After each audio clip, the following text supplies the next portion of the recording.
세월이 흘러 머리가 휘어지고 허리가 굽어가면서 누구나 문득 깨닫게 되는 것이 있다.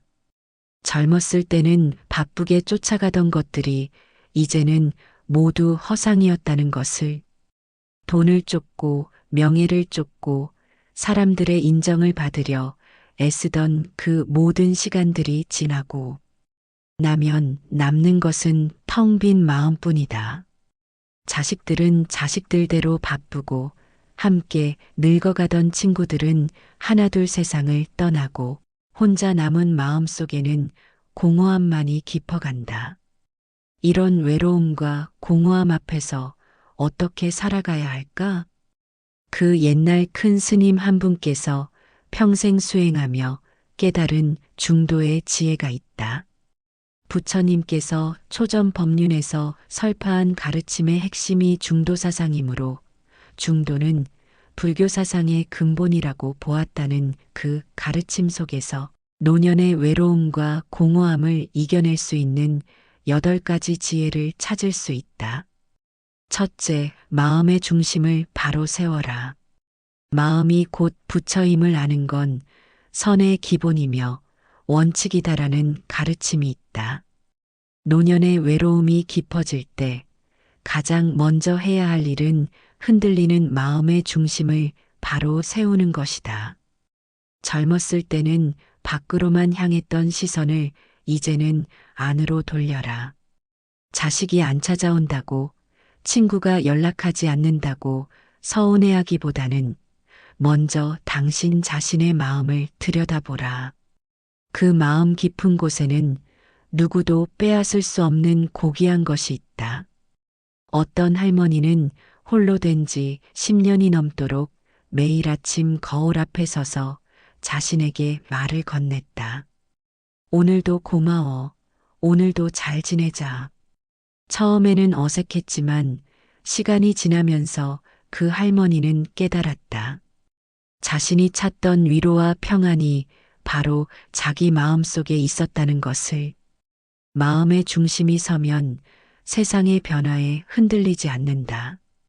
혼자 있어도 외롭지 않고 조용해도 공허하지 않다. 왜냐하면 그 마음 자체가 이미 완전하기 때문이다. 둘째, 욕심을 내려놓고 단순하게 살아라. 나이가 들수록 더 많은 것을 움켜쥐려 하지 마라. 오히려 하나씩 내려놓아가는 지혜를 배워라. 성철 스님께서는 평생 소작인의 세금과 신도의 특별한 보시에 의존하는 생활은 완전히 청산한다며 검소한 삶을 사셨다. 젊을 때는 더 큰 집, 더 좋은 차, 더 많은 돈을 원했지만 이제는 그런 것들이 진정한 행복을 가져다 주지 않는다는 것을 안다. 오히려 많이 가질수록 걱정도 많아지고 잃을 것에 대한 두려움도 커진다. 옷장을 정리하라. 쓰지 않는 물건들을 정리하라. 마음속 욕심도 정리하라. 자식에 대한 과도한 기대, 남들과 비교하는 마음, 더 받고 싶어 하는 욕심들을 하나씩 놓아버려라. 어떤 할아버지는 80평 아파트에서 30평으로 이사하면서 처음에는 답답해했다. 하지만 시간이 지나면서 깨달았다. 넓은 집이 주는 허용보다는 작지만 따뜻한 공간이 주는 평안이 훨씬 소중하다는 것을. 청소할 곳도 줄고 관리할 것도 줄고 마음도 한결 가벼워졌다. 욕심을 내려놓는다는 것은 포기하는 것이 아니다. 진정 필요한 것과 그렇지 않은 것을 구분하는 지혜를 얻는 것이다. 셋째, 과거에 얽매이지 말고 현재를 살아라. 노년이 되면 자꾸 과거로 돌아가고 싶어 한다. 젊었을 때가 좋았다며 그때는 이랬는데 저랬는데 하며 과거에만 매달린다. 하지만 과거는 이미 지나간 것이고 미래는 아직 오지 않은 것이다. 지금 이 순간만이 우리가 실제로 살 수 있는 시간이다. 중도의 가르침은 양극단을 피하라고 한다. 과거에 너무 매달리는 것도, 미래를 너무 걱정하는 것도 모두 극단이다. 지금 이 순간, 현재의 마음을 두고 살아라. 오늘 아침에 마신 차 한 잔의 맛을 제대로 느껴보라. 창밖으로 보이는 나뭇잎의 푸름을 천천히 바라보라. 손자가 전화로 들려주는 학교 이야기에 귀 기울여 보라. 이런 작은 순간들이 모여서 진정한 행복을 만든다. 어떤 할머니는 매일 일기를 쓰기 시작했다. 처음에는 오늘도 별일 없었다고만 썼는데 시간이 지나면서 점점 더 많은 것들을 발견하게 되었다. 아침에 들은 새소리, 우편함에서 찾은 편지, 이웃과 나눈 짧은 인사까지.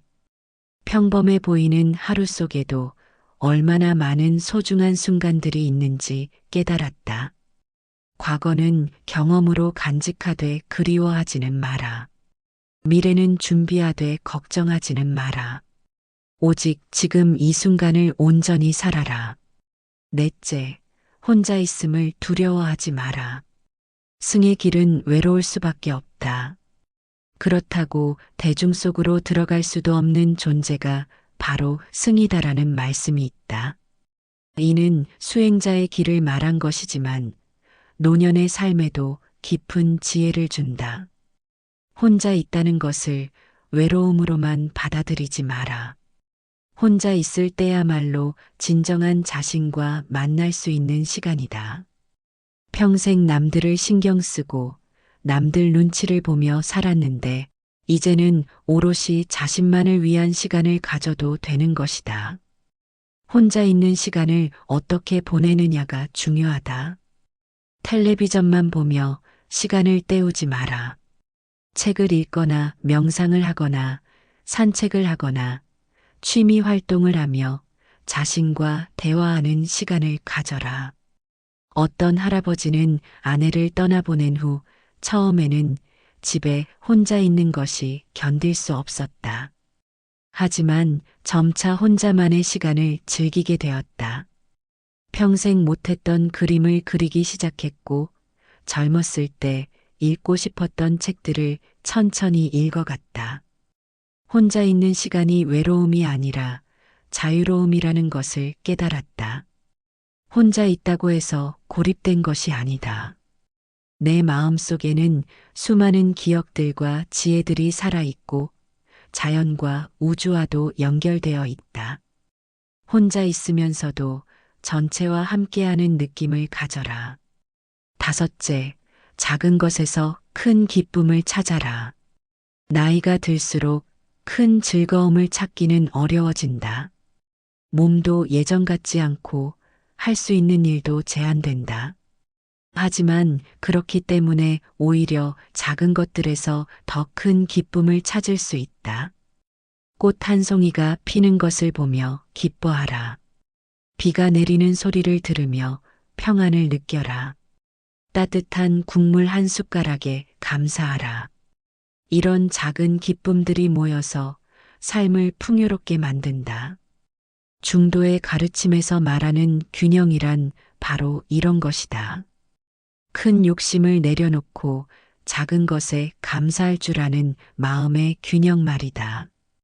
어떤 할머니는 매일 아침 베란다에서 화분에 물을 주는 것이 하루의 시작이었다. 작은 새싹이 돋는 것을 보며 생명의 신비를 느꼈고 꽃이 피면 마치 자신의 일처럼 기뻤다.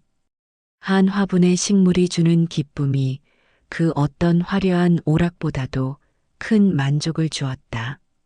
작은 것에서 기쁨을 찾는다는 것은 삶의 질을 높이는 가장 확실한 방법이다.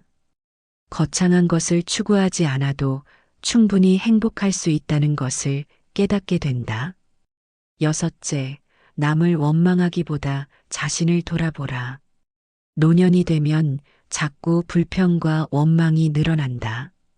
자식들이 안 찾아온다고, 사회가 노인을 소외시킨다고, 젊은 사람들이 예의가 없다고 불만을 토로한다. 하지만 이런 원망은 자신의 마음만 괴롭힐 뿐이다. 중도의 지혜는 분별심을 넘어서라고 한다. 내가 옳고 남이 틀렸다는 생각, 내가 피해자고 남이 가해자라는 생각을 넘어서야 진정한 평안을 얻을 수 있다. 남을 원망하는 시간에 자신을 돌아보라. 내가 자식들에게 어떤 부모였는지, 내가 이웃들에게 어떤 사람이었는지 돌아보라. 완벽하지 않았던 자신을 인정하고 용서하라. 어떤 할아버지는 자식들이 자주 찾아오지 않는다고 늘 서운해했다. 하지만 어느 날 문득 깨달았다. 자신도 젊었을 때 바쁘다는 핑계로 부모님을 자주 찾아뵙지 못했다는 것을. 그제야 자식들을 이해하게 되었고 원망하는 마음이 사라졌다. 자신을 돌아보는 것은 자책하는 것이 아니다. 인간으로서의 한계를 인정하고 그 안에서 최선을 다했던 자신을 인정하는 것이다. 일곱째, 베풀면서 살아라. 노년이 되면 자꾸 받으려고만 한다. 자식들의 관심, 사회의 배려, 남들의 도움을 받으려고만 한다. 하지만 진정한 행복은 받는 데서 오는 것이 아니라 베푸는 데서 온다. 나이가 들었다고 해서 베풀 것이 없는 것은 아니다. 돈이 없어도 따뜻한 말 한마디를 베풀 수 있고 몸이 불편해도 좋은 마음을 베풀 수 있다. 젊은 사람들에게는 경험과 지혜를 나누어 줄 수 있고 외로운 이웃에게는 관심과 위로를 베풀 수 있다. 베푸는 것은 상대방만을 위한 것이 아니다. 베푸는 사람 자신이 더 큰 기쁨과 보람을 느끼게 된다. 누군가에게 도움이 된다는 느낌, 아직도 쓸모 있는 사람이라는 느낌이 삶에 활력을 준다. 어떤 할머니는 매주 혼자 사는 이웃 할머니에게 반찬을 만들어 나누어 주었다. 처음에는 그냥 남는 반찬을 나누어 주는 것이었는데 시간이 지나면서 그 할머니를 위해 특별히 요리하는 것이 하루의 가장 보람 있는 일이 되었다. 받는 사람도 고맙지만 베푸는 자신이 더 행복했다. 베푸는 마음은 내 마음을 넓게 만든다. 자기 자신에게만 갇혀있던 마음이 남에게로 향하면서 자연스럽게 외로움과 공허함이 사라진다. 여덟째, 죽음을 두려워하지 마라. 노년의 가장 큰 두려움 중 하나는 죽음에 대한 두려움이다. 언젠가는 이 세상을 떠나야 한다는 것, 사랑하는 사람들과 이별해야 한다는 것에 대한 두려움이 마음을 짓누른다.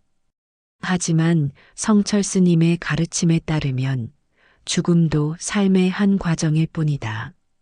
너희가 이 세상에 온 도리를 알겠느냐라는 질문처럼 우리가 이 세상에 온 목적을 깨달으면 죽음도 자연스럽게 받아들일 수 있다.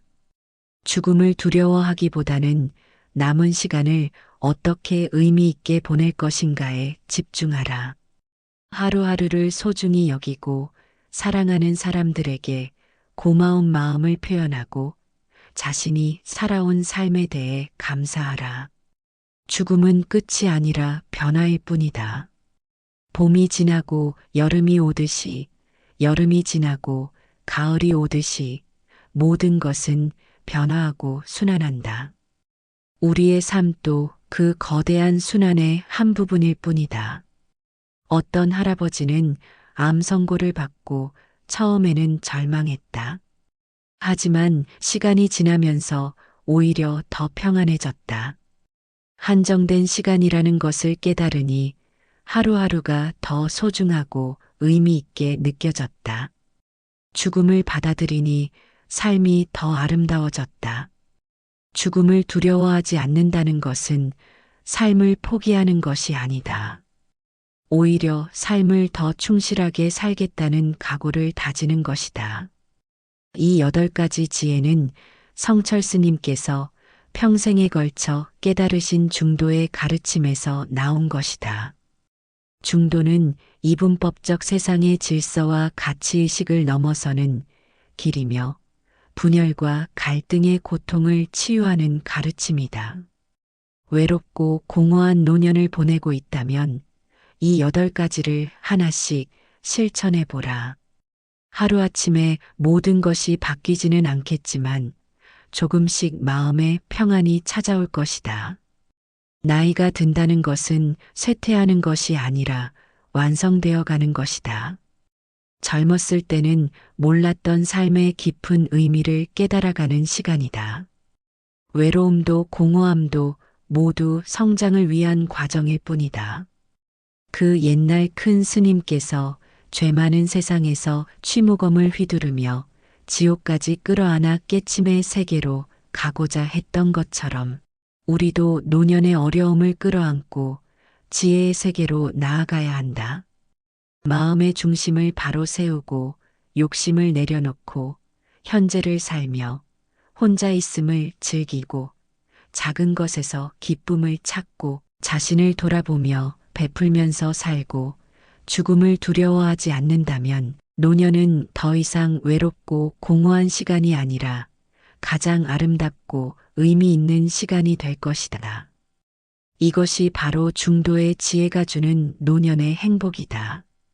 극단을 피하고 균형을 찾아가는 삶, 그 속에서 진정한 평안과 자유를 얻을 수 있다.